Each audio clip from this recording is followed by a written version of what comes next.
Oi, gente, tudo bem? Hoje eu vou conversar com vocês sobre um assunto muito importante para mim, a minha fé. Vamos começar bem do começo. Eu me converti aos 13 anos de idade numa igreja, uma Assembleia de Deus. E eu permaneci 9 anos nesse lugar. Eu tenho um amor muito grande pela Assembleia de Deus, por aquele contexto. Eu entendo profundamente o quanto que ter crescido na Assembleia de Deus foi uma bênção na minha vida. Assim, sério, eu tenho coisa assim a reclamar. Era uma igreja assim muito rígida com questão de vestimentas, maquiagem, a gente não podia usar calça. E ai, sabe aquele coisa de usar calça é pecado? Então, foi nesse contexto que eu cresci. Só que ao mesmo tempo eu cresci na periferia. E crescer na periferia significa que a gente tem muito pouco para fazer. A gente não tem acesso a muitas coisas que as crianças de classe média, crianças ricas têm acesso. Por exemplo, uma aula de música, esportes, talvez bibliotecas, aulas de idiomas. Então, a igreja ela acaba exercendo um papel na periferia que eu nunca vou negar esse papel. Nunca. Crescer nesse ambiente foi muito bom para mim. Foi maravilhoso porque ali na periferia eu vi várias pessoas da minha idade que se perderam no mundo das drogas, ou meninas muito novas que engravidaram, a famosa gravidez na adolescência. Eu tive várias colegas da escola que tiveram filhos muito cedo. Crescer nessa igreja foi muito bom para mim, me livrou desse mundo, me livrou dos problemas estruturais que nós temos no Brasil, no sentido de pobreza. Não é que a igreja trouxe riqueza financeira para mim, mas me trouxe uma base enquanto pessoa, uma base de fundamentos e valores para mim que são maravilhosos. Eu nunca vou poder negar isso. Só que ali, nos meus 8 anos de assembleia, quando eu estava com meus 22 anos de idade, mais ou menos, eu já estava na universidade, tinha 3 anos. Eu estudei na UNB, Universidade de Brasília, eu fazia letras. E eu acho engraçado porque muita gente fala que quando as pessoas vão para a universidade pública, elas se perdem. E para mim nunca aconteceu isso. Claro, eu tive contato com vários movimentos estudantis, feminismo, inclusive tenho amigas feministas que eu amo de todo o meu coração, que me ensinaram muito. Mas a verdade é que eu fui para a UNB, eu fiquei mais crente ainda, digamos assim. Demorou para encontrar grupos cristãos na universidade, mas eu achei.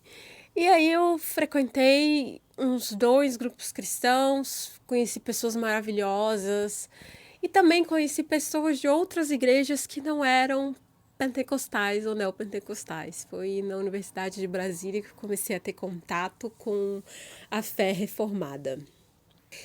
Eu gostava muito de entender sobre a reforma protestante. Aliás, eu sendo uma protestante, mas assim, a gente não estuda esse tipo de coisa na Assembleia. Mas no contexto reformado, a gente estuda muita teologia.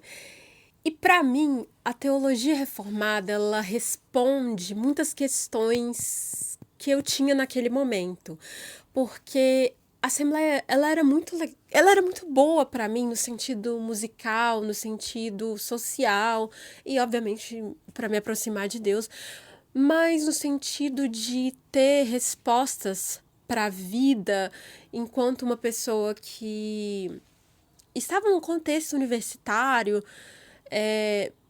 A Assembleia não me dava essas respostas, não tinha uma base teológica firme para responder as questões que eu tinha. Então, eu encontrei na teologia reformada muitas das minhas respostas. Eu via muita lógica na teologia reformada e isso foi muito legal para mim. Fora que também, como eu cresci numa igreja que tipo, ai, essa calça era pecado. Hoje, inclusive, eu sei que não é mais assim lá. Ai, enfim, spoiler, deveria ter ficado lá. É, então, na teologia reformada era diferente. A gente podia se vestir do jeito que a gente quisesse, mas, obviamente, de uma forma modesta. Então foi assim. Pronto, achei que eu tava procurando. Fora que ler esses livros super complexos de filosofia era muito bom, porque era o nível de estudos que eu tinha na universidade. Eu tava lendo filosofia mesmo, sabe? Platão. Eu lembro que eu lia muito também um filósofo francês chamado Derrida, Foucault, essas coisas assim. E fora literatura em si, eu lia os clássicos. Então, esse era o nível de linguagem que eu estava acostumada e que a teologia reformada falava à altura. E foi ali nesse contexto de teologia reformada, eu mudei de igreja, fui para a igreja presbiteriana. E meu primeiro ano de presbiteriana, ele foi muito bom.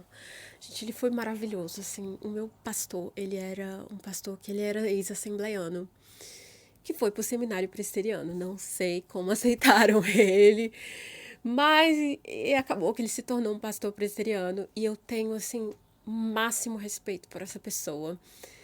Eu amo muito esse antigo pastor meu. Na verdade, eu tenho um amor e carinho muito grande pelos pastores que eu tive. Os dois grandes pastores que eu tive na minha vida na Assembleia e esse tempo curto de presbiteriana.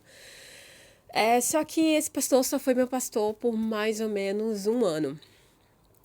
A gente começou a ter vários problemas dentro da igreja e tal. Então, ali nesse contexto de presbiteriana, eu acabei mudando para outra presbiteriana. E aí, eu já não estava mais com um pastor que tinha essa vivência de assembleia. Então era como se eu estivesse meio que navegando num mundo, numa incerteza, assim, no mar aberto. Um mar que eu nunca tinha navegado. E eu não quero me prender demais nessa história a fundo, porque eu sei que tem muitas coisas boas na igreja presbiteriana, mas a igreja presbiteriana, o contexto reformado, eu não sei se é assim em todo o Brasil, em todo o mundo, mas eu tô falando da minha vivência de Brasília. Olha, eu não ativei o. Não ativei o cancelamento de ruído, então pode ser que as vacas estejam fazendo barulho no fundo. Enfim, o que eu posso falar é a minha vivência de contexto de Brasília, contexto reformado. É difícil falar sobre isso. É muito difícil. Porque esse assunto envolve feridas minhas que ainda são grandes, traumas que ainda são reais para mim. Mas se eu tivesse que resumir, eu diria que o contexto presbiteriano, não só presbiteriano, mas reformado, que eu conheço, ele é extremamente tóxico. Mas quando eu digo extremamente tóxico, é do nível, assim, tudo bem que na Assembleia, usar saia, aliás, usar calça é pecado. Era uma coisa chata de se lidar, tipo, sabe, não é mais assim. Eu entendo que tem uma questão de modéstia, mas não dá. Não consigo achar nada teologicamente que, usar calça é pecado. Só que isso não é tão danoso, eu não sei se essa palavra existe em português, mas em inglês eu diria harmful. Mas não eu acho que é danoso mesmo que a gente fala em português. Não é tão devastador, quanto é você lidar com um ambiente que é de fato tóxico.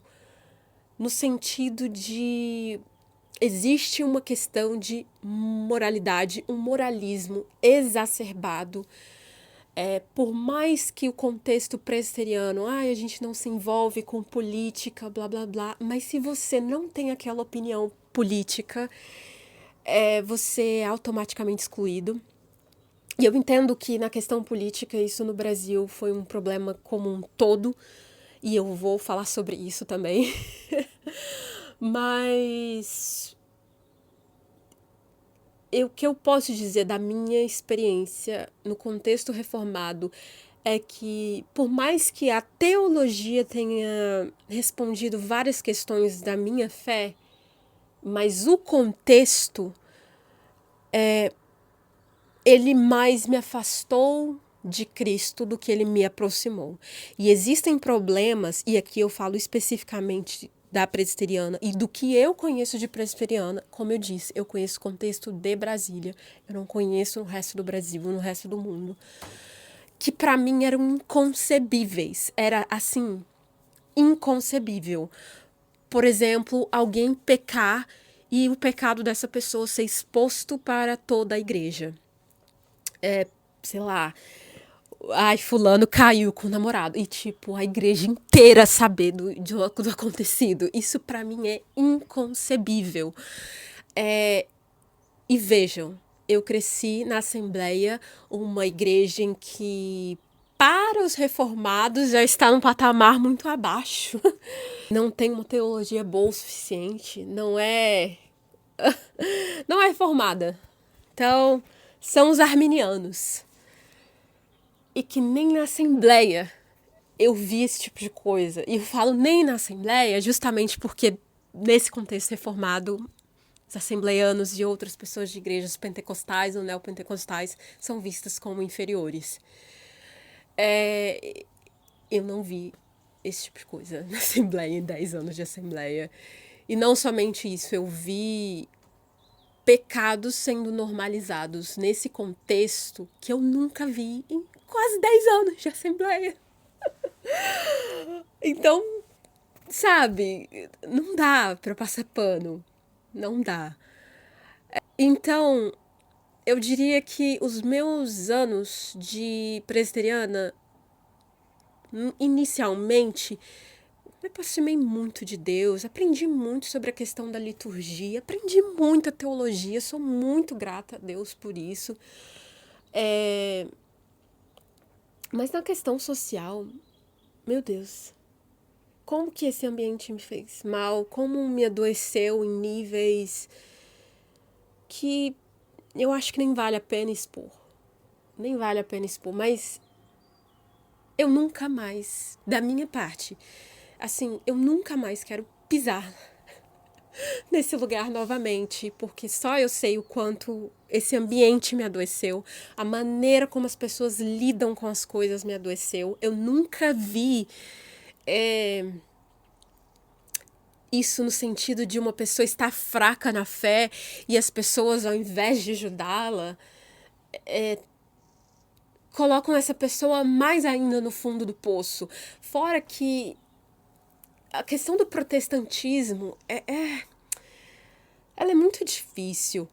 Na Assembleia, eu sentia que Deus me amava, sabe? Eu via pregações bastante sobre isso. Só que no contexto reformado, a ênfase no você é um pecador, você é um terrível pecador, você é um miserável, ela é muito grande.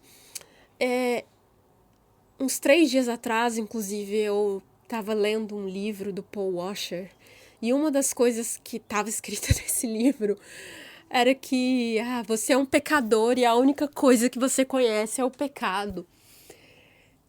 E, gente, isso pra mim é uma afirmação, assim, é muito pesado. É muito pesado. E eu entendo, sim, que eu sou uma pecadora, que eu preciso da graça e do amor de Deus. Mas eu tenho certeza que a única coisa que eu conheço na minha vida não é o pecado. Eu conheço, sim, o amor de Deus. Eu conheço a graça do Senhor. Eu conheço a beleza da criação. Eu consigo ver exatamente. Vocês não podem ver agora, mas eu consigo ver lá no horizonte um pôr do sol. E eu consigo ver a beleza de Deus nisso. Como Deus criou esse mundo belíssimo. Então, dizer que a única coisa que eu conheço é pecado é tão extremo e é tão extremista. E fora que isso no contexto reformado, é muito rápido das pessoas virarem para uma pessoa e chamar ela de herege, de apóstata. E eu não consigo ver amor nisso. Fora que eu vi de frases do nível, tipo, gente falando que eu namorar um pentecostal, Deus me livre. Cara, cadê a irmandade na fé? Sabe? Não existe. Que isso? Enfim, isso pra mim é inconcebível. Inconcebível.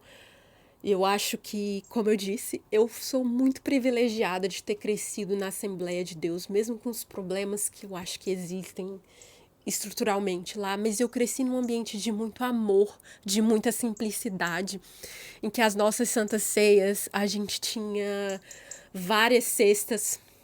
Nossa, eu até me emociono falando isso. A gente tinha várias cestas para serem distribuídas para as pessoas pobres. Isso é lindíssimo. É lindíssimo. E eu, honestamente, isso eu tô falando da minha experiência. A gente talvez tenha sido diferente para vocês. Eu nunca consegui ver esse tipo de amor no contexto reformado. Para mim é muito amor à doutrina, muito amor à teologia e muito pouco amor às pessoas. Muita pouca misericórdia, muito pouca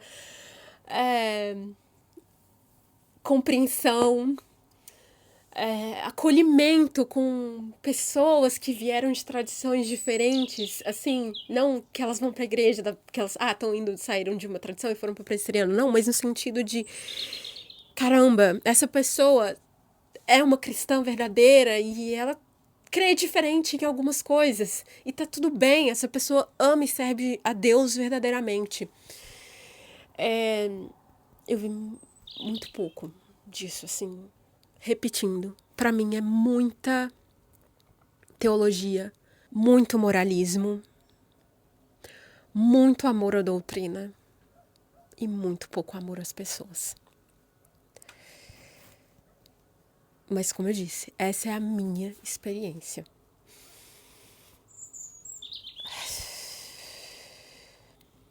Só que aí tem outro ponto.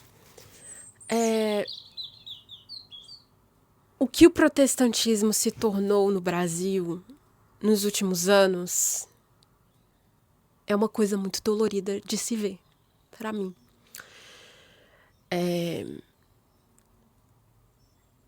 Eu entendo que a igreja sempre andou muito perto da política historicamente,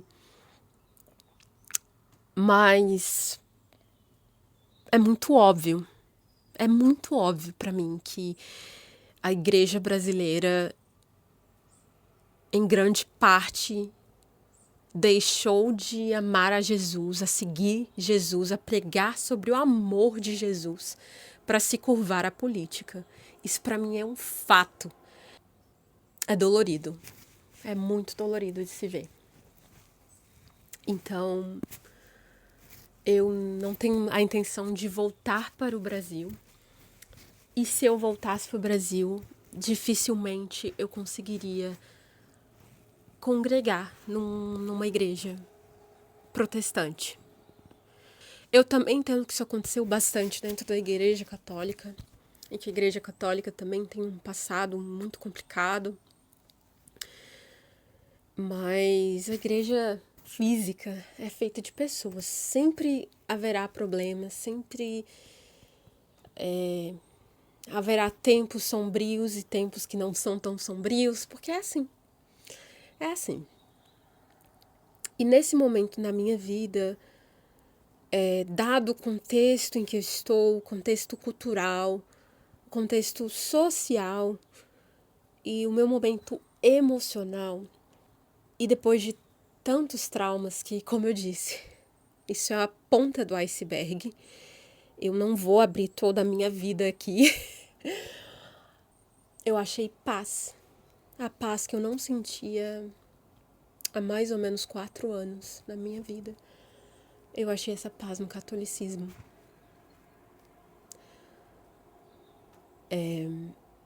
Eu tenho as minhas discordâncias com a fé católica, mas eu nunca duvidei.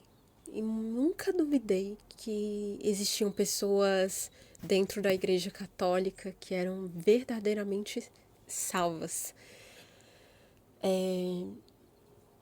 Isso é um absurdo de se falar num contexto reformado, sobretudo presbiteriano. Você falar que católicos são irmãos na fé é um absurdo. Eu sei que é um absurdo também para várias pessoas de igrejas, assembleias e outras neopentecostais, mas eu nunca tive dúvidas disso, de que existem católicos que servem a Deus de todo o coração.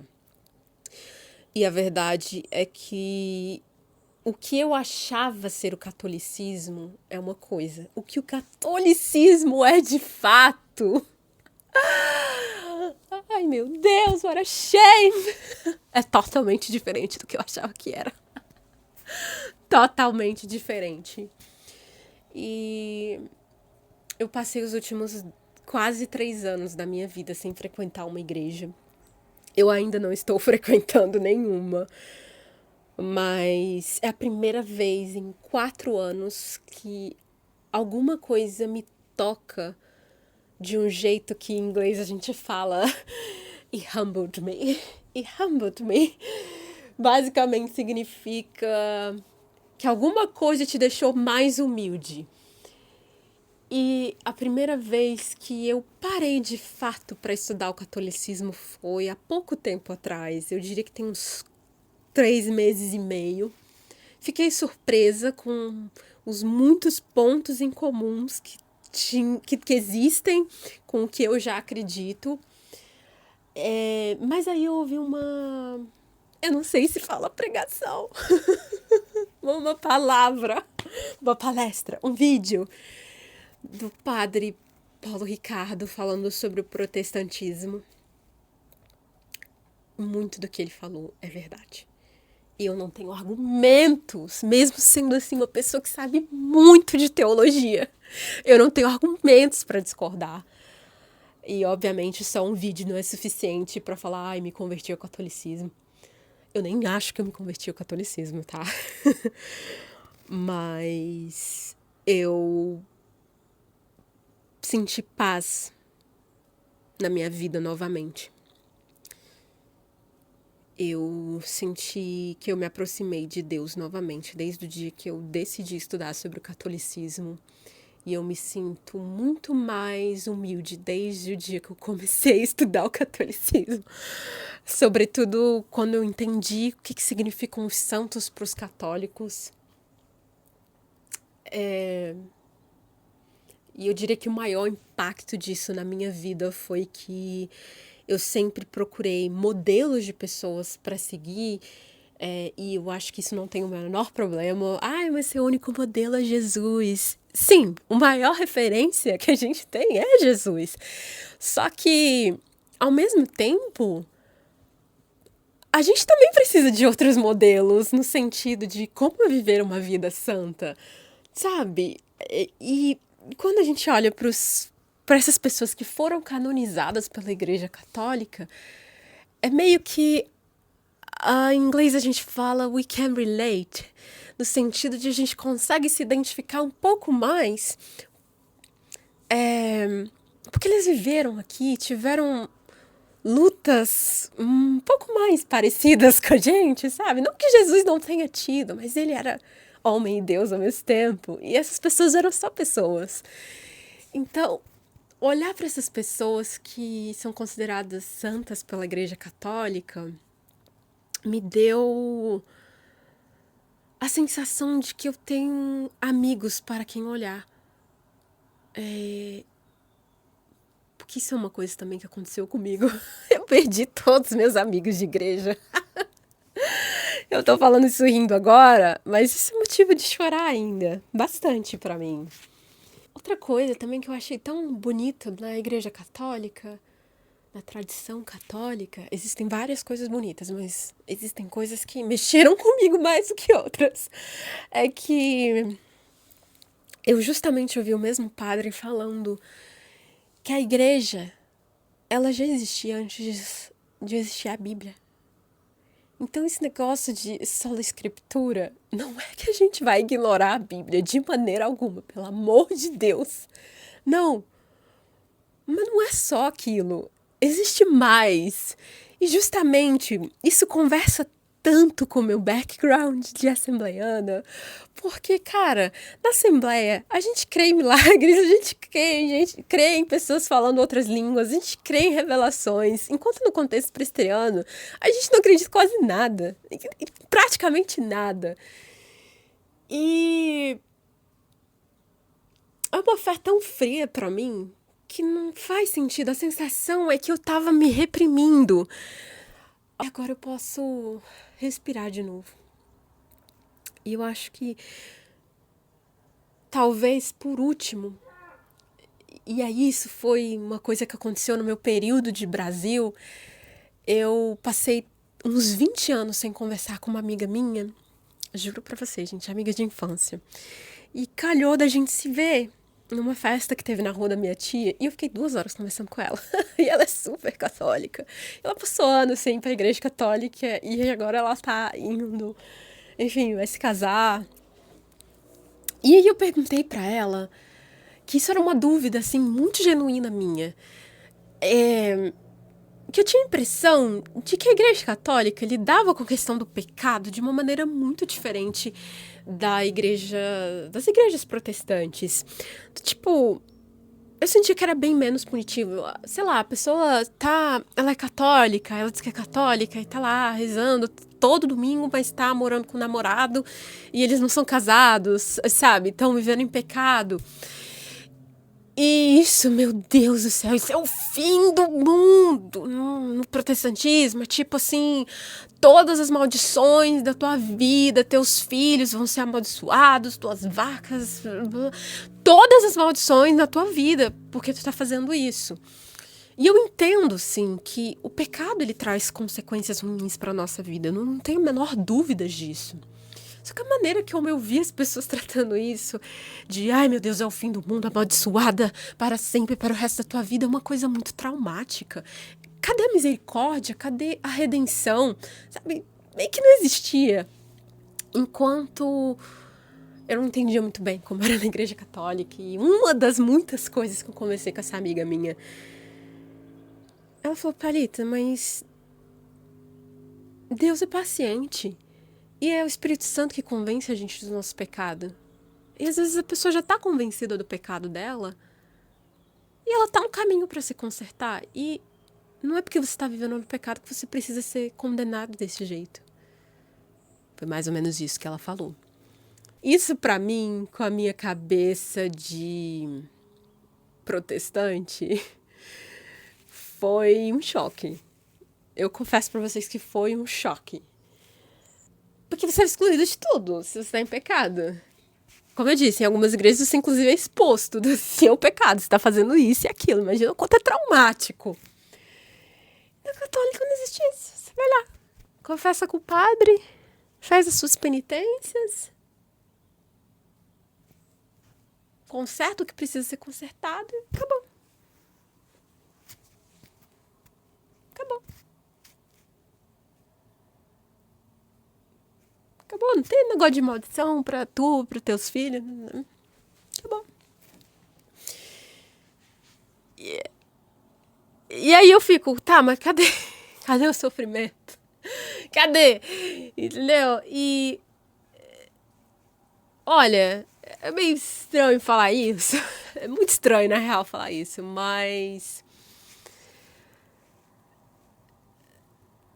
ser protestante me fez ser uma pessoa muito ansiosa e medrosa. Medo de tudo, de errar, de ter a minha vida exposta. Sobretudo nos meus últimos anos aí de presbiteriana. Eu tinha mais medo de pecar e de falar com Deus sobre o meu pecado, ou talvez conversar com o pastor. Eu tinha mais medo das consequências no sentido da minha vida ser exposta das pessoas mudarem comigo, porque, óbvio, o círculo social da gente, ele importa, do que necessariamente temor pelo Senhor e amor pela santidade.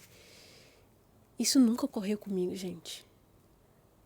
Eu esqueci de falar, mas eu me converti aos 13 anos de idade e ninguém da minha família era crente. Era só eu. Eu ia pra igreja sozinha a minha vida inteira. Então, ninguém me forçou a ser crente. Eu era crente porque eu queria. Então, assim... que coisa. E era muito estranho pra mim. Quando eu vim pra Europa, as pessoas... Elas perguntavam primeiro se eu tinha achado uma igreja. E não se eu... disse, oi, tudo bem, Thalita? Não, era tipo assim, oi, achou a igreja?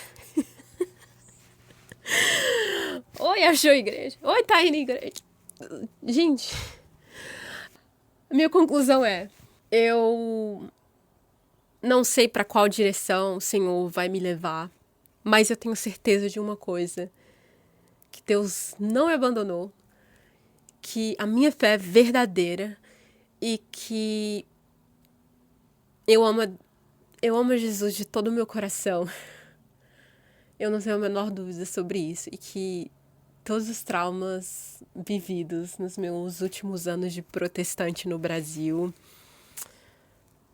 eles doem ainda bastante.